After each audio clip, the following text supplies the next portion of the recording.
Welcome. How are you? We're on every day from 1 until 4 o'clock, and then after 4 o'clock, John Kobylt Show on demand on the iHeart app. Let's see. What do we got in the lineup today? Oh, after 1:30, we're going to talk to an ABC News investigative reporter, Olivia. What's Rubin? That's right. And we're going to talk about the next step in the Epstein case, which, is getting but there ought to be some gold at the end of this story. There ought to be some bombshells. I mean, I want big names. I want descriptions of what was going on. I'm tired of this. Like 20 years of this story, and we know hardly anything more than we did 10 years ago. And we'll get to that. Also, there's now photographic evidence that was published in the California Globe about the $1.5 billion that Newsom and the legislature are spending on this massive state capitol building project. They're building themselves new offices, a huge building, 525,000 square feet. 525,000 square feet they're building for themselves with our money, minimum $1.5 billion, which is triple the price. Okay, so we're going to have Katie Grimes on that, among other things. But what I want to start off with here is it looks like we have the third fire chief this year who is running interference, covering up the truth, looking the other way. I don't know how to describe it. I'm really shocked. We got a new fire chief, Jaime Moore. He's been on the case for 3 days, and he's already barking about the criticism of the fire department and the way they handled the Palisades situation. Because new stories are leaking out, not flattering to the fire department officials. And I've been very clear on separating the officials from the regular firefighters who have to follow orders. But the fire officials increasingly look to be incompetent and stupid and destructive in their decisions. I don't know how else to put that. I mean, I just got to, just if you doubt me, if you think it's hyperbole, go drive to the Palisades. You tell me. Because the first fire chief this year, Kristen Crowley, we know what she did.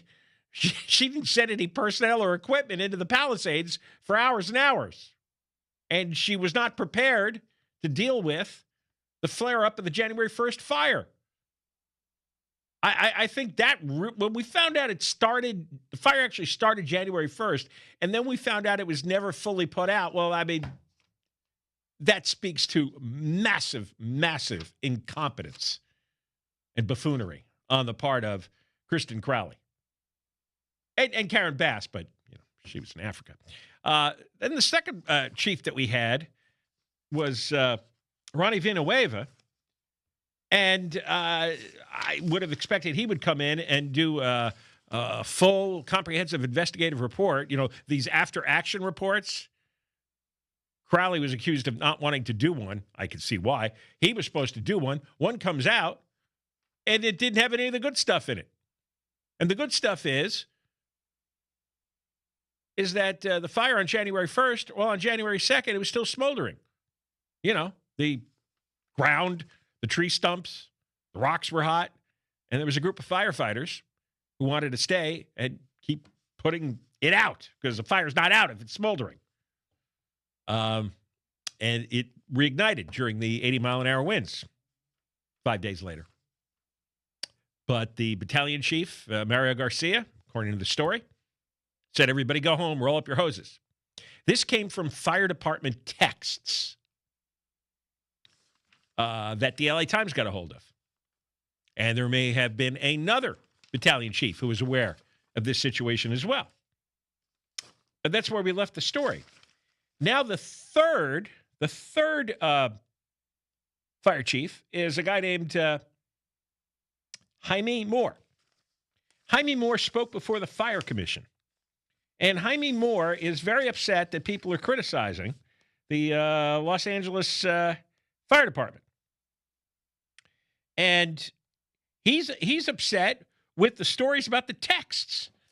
And I want to play you this. I want to play a whole story from Channel 7. But first, I want to play this clip of Jaime Moore upset with not Kristen Crowley or Ronnie Villanueva or Mario Garcia or Karen Bass, upset with the media because the media is reporting the texts.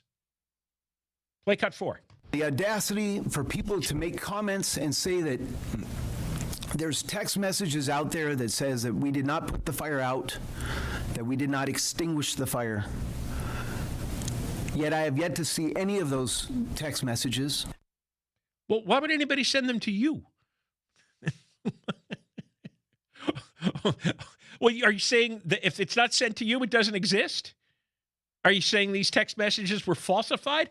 The audacity for a news organization to say there's texts out there? Well, the LA Times, for all its faults, presumably saw the texts.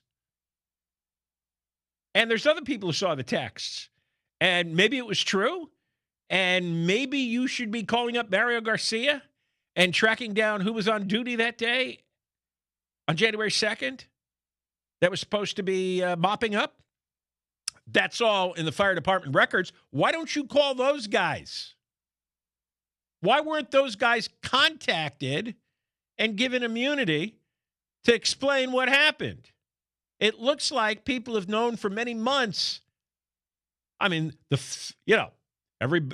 all these LA politicians, they love to whack on Trump. Well, what I saw is that the federal investigation actually revealed that it was an arsonist and that it started on state park land, and that it turns out the LA Fire Department was there after they thought they put out the fire on January 2nd, reported all this smoldering going on, and didn't finish the job. And then yesterday, we found out through records and photographic evidence that the Newsom administration, the Parks Department for the state, had sent an employee to the site of the January 1st fire that night of the fire, and then the next day, January 2nd, and this person was ordering LA firefighters around. They didn't want anything bulldozed. They didn't want protected plants to be destroyed. And it's the opinion of the attorney for many of the Palisades residents that had they done the bulldozing and cleared out all the vegetation, all the stuff that was smoldering, then you would not have had a reignited fire. But somebody from Newsom's administration came and bullied the fire department? Didn't want this cleaned up properly? This is a huge scandal. And now people are talking. And apparently there is a report that Channel 7 broke. Actually, this came out a couple of weeks ago. There is a letter that, let me see here. This letter was purportedly written by firefighters with the Los Angeles Fire Department. It was sent to Karen Bass, some council members, and ABC 7. It's 7 pages. And in this letter from current and former LAFD firefighters, they said, we have no faith in the Los Angeles City Fire Department to investigate itself. No faith. We have no faith in Chief Villanueva to conduct an accurate, comprehensive, and impartial report related to the Lachman Fire. The new letter, signed by LA Fire Department chief officers and captains, says they're beyond ashamed. Beyond ashamed. And apparently Moore is upset about that report as well, which we will play. We will play you the latest report from ABC 7, Kevin Osbeck, because another layer to the scandal is that the fire department has an oversight committee, except the oversight committee can't oversee anything. They only have one employee. So they can't do any of their own investigations. They have nobody working there. Not only was the fire department defunded by Karen Bass and Eric Garcetti, the Fire Department Oversight Committee was defunded as well. There's simply no people. There's not enough people working for the fire department, and there's hardly anybody working for the Oversight Committee. I mean, this is crazy stuff. Everybody in the city is at risk if more fires break out. Remember, we get thousands of them every year set by the crazy homeless people. But this Jaime Moore, the LA Fire Department chief, the hell, why is he screaming about the media? He's claiming the media is smearing the firefighters? No. The media is releasing text messages from firefighters who say fire management pulled them off the scene. So he's either misinformed or he's lying. There's no media smear of the firefighters. The firefighters are reporting this. The firefighters wrote the letter that they sent to Channel 7 and Karen Bass. What the hell's wrong with you? So Jaime Moore, he's 3 days on the job, and he is whiffing. 1, 2, 3 strikes in 3 days.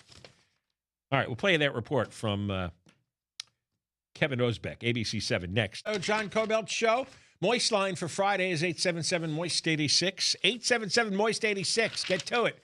Or use the talkback feature on the iHeartRadio app. Do we have vacancies? How are things going? Yeah, plenty of room. All right, plenty of room. This is Eric. 877-MOIST-86.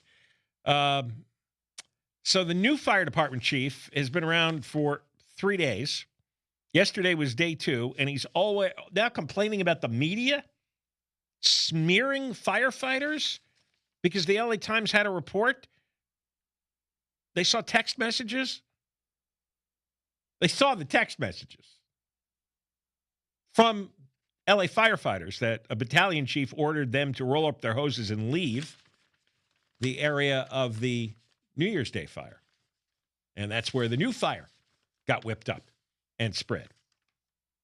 And, of course, that was, again, discovered by the federal investigation, not by the Newsom administration, and certainly not by the Los Angeles Fire Department. Certainly wasn't in their after-action reports. So why did those firefighters leave? Well, we got tantalizing indications yesterday from an attorney representing the Palisades residents that it looks as if somebody from Newsom's administration, from the California Parks Department, came down and they took over the site of the fire. It was on state land, state park land, and told the LA firefighters, well, you can't bulldoze here, you can't do this, you can't do that. And then I had something to do with the firefighters eventually leaving. And then the winds kicked up, and you had the big Palisades fire. Apparently trying to protect some plants. And none of those plants exist now, by the way. I remember there was early reporting by the LA Times. They were trying to protect the milk vetch plant. The milk vetch plant is endangered here in California. Well, not anymore. They're all gone, at least the ones in the Palisades. Listen to this report, ABC 7 reporter Kevin Osbeck. There's a Los Angeles Fire Department Oversight Committee, but they can't do oversight because they only have one employee. The Board of Fire Commissioners is made up of 5 civilians with one mission, and that's being a check on the fire department. But the president of that commission says that's mission impossible because the commission has a whopping staff size of just 1. Do you think this commission has been a successful check on this fire department? I can tell you that 10 years ago it was a successful check. Do I think we're doing a good job now? No. A brutally honest answer at a time when the LAFD continues to face tough questions. Cynthia Hudley Hayes has been the president of the Board of Fire Commissioners for nearly 2 years. This civilian board of 5 has just one staff member to audit the LAFD. Hudley Hayes wants to add 3 more, including a special investigator. We are completely handicapped at this point, and those 3 positions are critical if, in fact, the city wants the Fire Commission to do its job. But with new Chief Jaime Moore now in place, Hudley Hayes says this is what she calls the beginning for this commission. What were you not getting from previous chiefs that you wanted to get? We weren't getting anything. When I made the request of Chief Crowley about whether or not she was going to do an after-action review, she declined to do one. My leadership will be grounded in openness. Moore promised to work with this commission and told anyone inside the LAFD who has concerns to come to him directly. He addressed critical reporting, like we have done on this letter claiming to be signed by LAFD chief officers and captains, saying they're beyond ashamed. And LA Times reporting that some firefighters who were at the Lachman mop-up have text messages showing they warned there were still hot spots here at the burn scar. The audacity for people to make comments and say that there's text messages out there that says that we did not put the fire out, that we did not extinguish the fire. Yet I have yet to see any of those text messages. Mayor Karen Bass has tasked Moore with getting to the bottom of what all happened here at the Lachman scene. She tells 7 on Your Side Investigates Moore has these orders. That he looks at the leadership from top to bottom, and there's going to have to be significant evaluation and maybe changes. Now, regarding that allegation from the commission president that the former Chief Crowley did not want to do an after-action review, that was one of the reasons Mayor Bass cited for firing her as chief. Now, today we did reach out to Crowley, and she is not commenting. But in a legal claim she has filed against the city, Crowley demands that the city retract all false and defamatory statements against her. She did also call her firing, Mark and Michelle, retaliation for speaking the truth. We now have a third fire chief who does not want to confront what happened here. Apparently, Crowley didn't, and she must have balked in some way about an after-action report. You have Villanueva, the interim chief. He didn't do anything. Now you have this new chief, Jaime Moore, who's angry with the media. And then on the other side, you have actual LA firefighters. Some of them have written an open letter, 7 pages long, sent it to Bass and city council members and Channel 7. And LA Fire Department chief officers and captains who said, we have no faith in Villanueva to conduct an accurate, comprehensive, and impartial report. So now you have this replacement chief, Jaime Moore, and he's upset with the media for reporting what fire officers and captains wrote in their letter. He's blaming the media for what firefighters in their text messages revealed about running off from the hotspot. The information is coming from the people you now oversee. But the people you oversee apparently haven't been questioned with these investigations, or they're afraid to tell the truth for some reason. Can't imagine what that would be. So this is the third fire department chief who's apparently involved in his cover-up, isn't it? Why is that his first reaction? Why is the first public statement he makes on day 2 of the job that he's mad at the media for reporting on the texts and he hasn't seen them? Well, you're only on the job day 2. Why don't you find out? Maybe you should talk to the firefighters. Again, public record. Fire department knows who was on the scene that day. They know who the battalion chief was. Unbelievable. This is pretty dark. You know, there's 3,200 uniformed firefighters for LAFD, and apparently there's only one investigator that the Oversight Board has to try to figure out what's going on. One person, 3,200 firefighters.